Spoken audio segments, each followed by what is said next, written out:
We're here 11 years now. We live on this property. This is our home. And we decided to open up a sanctuary for wildlife. We take in orphaned, sick and injured animals, wild animals, native animals from Canada. We take in orphaned and injured wildlife from Ontario. We have a vast range of area that we take animals in from. Everywhere. Some people drive up to 2.5, 3 hours here just to bring us an injured animal so we can rehabilitate it and then release it back into the wild. And that is our main goal, is to see that animal back in the wild again, free as it should be. Right now we have over 110 animals in our care. During our peak season, which is usually around the beginning of July, we will have up to 150 animals in our care, and many of them require constant care and feeding. Some, like the baby squirrels, require 6 to 8 feedings a day, whereas birds, baby birds, are constant. They're like every 15 minutes we're feeding them. So it's a lot of work. It keeps us really busy. We work long hours, and I love it. What can I say? This is a beautiful place to spend your day, and we really enjoy being here. Now, I came from a family that always loved animals. My mom used to always bring home something that she found in downtown Toronto. A bird that usually hit a window of a skyscraper or something like that, and she would bring it to me, and I just would try my best. 8 years old, didn't know what I was doing, but I would always try, and that is really what's important, is at least we give them that chance. So I've progressed now. I've studied zoology. I am a zoologist. I've worked on many different programs with the Ministry of Natural Resources. I've worked at the Metro Toronto Zoo. I've owned my own pet store for over 20 years, where I had gained lots of experience about different types of animals. I became a foster parent for the Humane Society when they were actually looking after wildlife, and did that for a very long time, fostering first kittens, and then I moved into raccoons, and I loved it. I just love the wildlife. Now we do everything. We do all the animals except for the really great big ones, which we just don't have the facilities for yet, so we don't have moose or bear or wolves, but everything else we do. We help.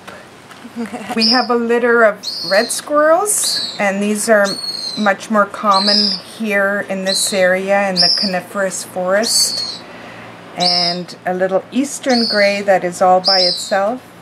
And these are the typical squirrels you see down in the city, the black and the grays, the bigger squirrels. So this one is not really from this area.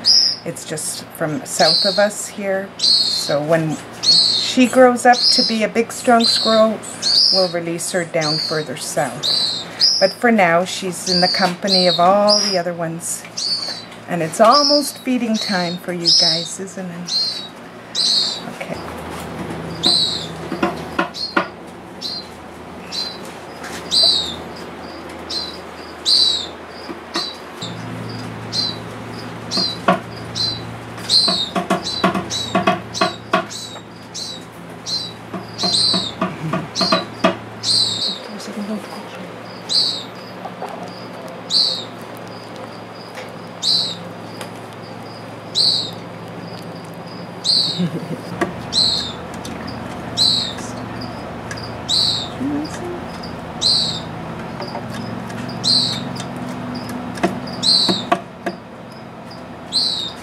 So we have little baby birds that we feed.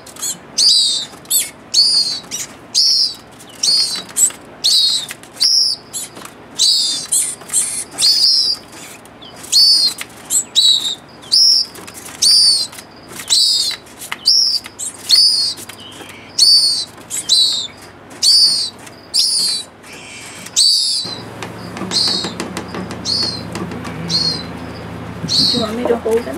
No, it's okay.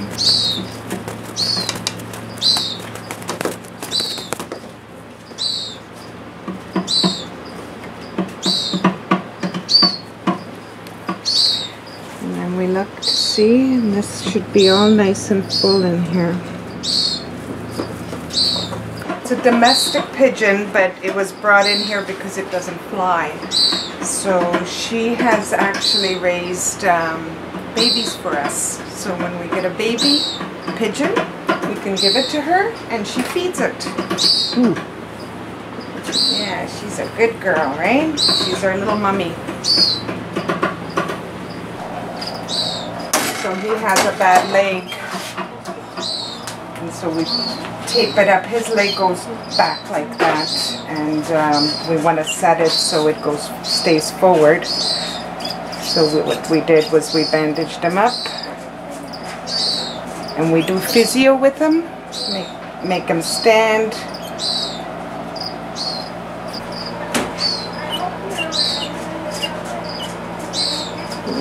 You're just his little good friend, aren't you? There you go. And they love each other. Cassie was a young one when we first brought him in, and he had lots of debris from the nest around his feet. They were like bowling balls around his feet. So we tried very hard, come here Cass, we tried very hard to fix his feet up, but we couldn't, and because he needs his feet for hunting, we couldn't release him again. The one foot doesn't work very well. I don't know if you can see that. It's kind of flat. And he also lost the main toe on this good foot, and that's called the kill toe. That's actually the one that will grab the prey when he catches it. Meh. Mimi. Me. Here they come. Every year we raise fawns. I have a special call for them, as you heard. I do not call them by name. I do not call them by a sound that somebody else might recognize. This is meh, meh, which is exactly what their mother would call them by. These are 3 of our youngsters out here right now. There's one in the bush there, and there's another one hiding. There are older ones. We are weaning them now, so they are only getting a bottle once a day, and they have to fend for themselves for the rest of the time. They have 6 acres here that they can eat from. It's a huge enclosure, including a nice pond for them, and we keep them until they are old enough to care for themselves, and that could be any time in November that we would let them go, or sometimes we wait until after the winter, especially if the winter is going to be a harsh one with deep snow. We worry about them then, and that they wouldn't be able to find food being so young.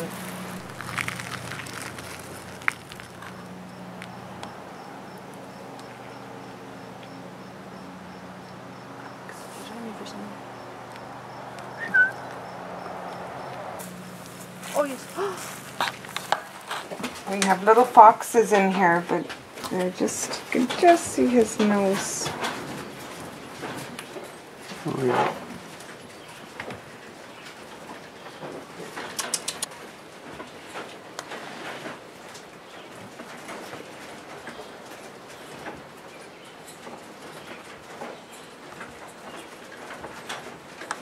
Are they coming out at all?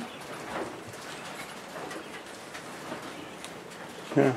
This is our brand new kind of experience with turtles. We normally used to send them away to a place where they would, in Peterborough, where they would take care of them, but they're overflowing with turtles right now. So we decided we are going to do our best, and we took a lot of courses on turtle rehab. And so we've learned to patch up shells. We glue zip ties onto them and tighten up put the shells back together. It's very much like a jigsaw puzzle when you put it all back together again. So, nice healthy girl. Girls have very short claws in the front, and boys we have a boy somewhere. That's a boy there. See how long his front claws are? Okay. Very long.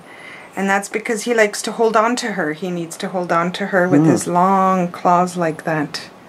So that's a little boy turtle. Now he's done very well. He had a huge crack here. It's all nicely healing. We've taken the bandage off, and he should be able to be released back home very soon. These are painted turtles, and we have the snapping turtles. Here, this whole aviary was built from donations, so everything, all the wood, all the plexiglass, all the doors, everything was donated.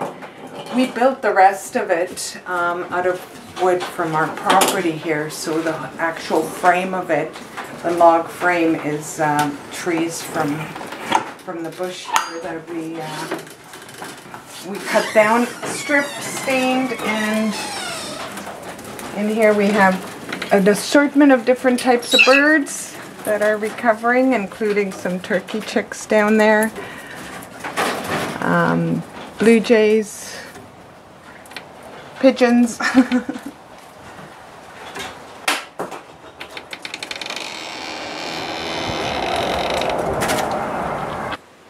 You can see that they're babies. They still have that pink in the corner of their beak. That's how you can tell it's still a baby.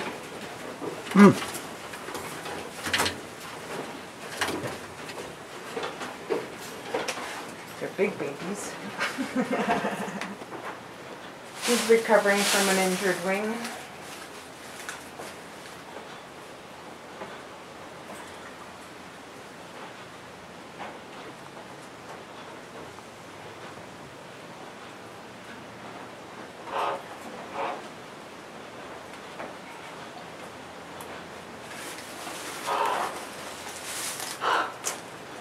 Hey, buddy.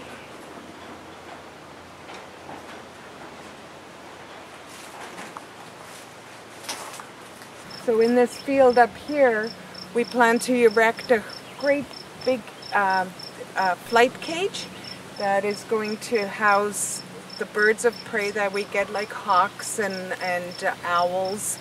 And so we can fly them before they get released, so we know that they're in good health and good shape. Many times when they come in damaged with an injured wing, sitting for like 3 weeks in a cage, they lose a lot of their muscle mass and they need to exercise before we can release them again. So this is our dream. This is something we're hoping to start construction on later on this year. Any donations are gratefully accepted for that, because it is a very expensive venture for us. We're looking at probably around $35,000 to put up this flight cage for the birds of prey.